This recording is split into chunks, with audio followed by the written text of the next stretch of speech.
And now to that deadly helicopter crash in Alaska. 3 soldiers are dead and 1 hurt after 2 Army helicopters crashed midair last night over Alaska. The 2 Apache gunships went down while coming back from a training flight. The Army is investigating, but this is the latest in a string of deadly helicopter crashes. The last one in Kentucky, where 9 soldiers were killed. NBC's Pentagon correspondent Courtney Kube joins me now. Courtney, it sounds like this happened as they were coming back in. Do we know what went wrong?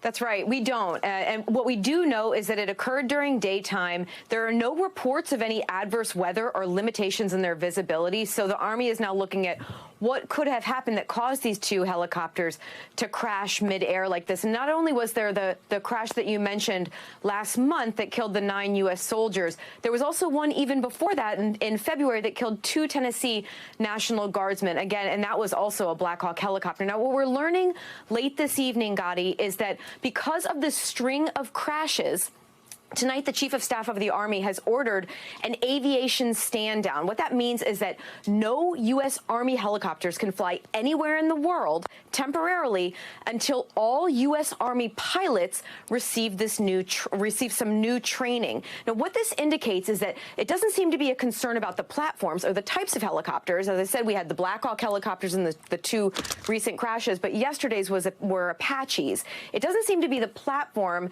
It seems that the Army is looking to ensure that the training is sufficient to ensure that their pilots aren't making any kind of mistakes so they can be as ready as they possibly can be, even when it comes to a routine training mission, Gotti.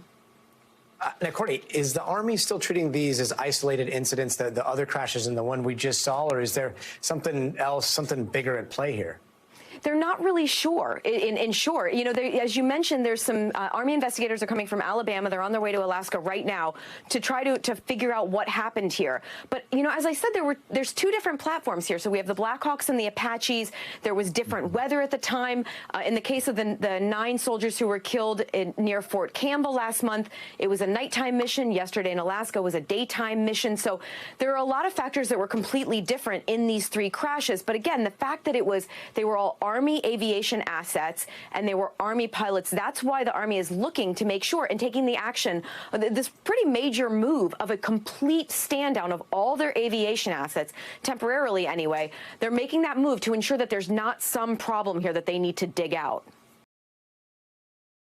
Thanks for watching our YouTube channel. Follow today's top stories and breaking news by downloading the NBC News app.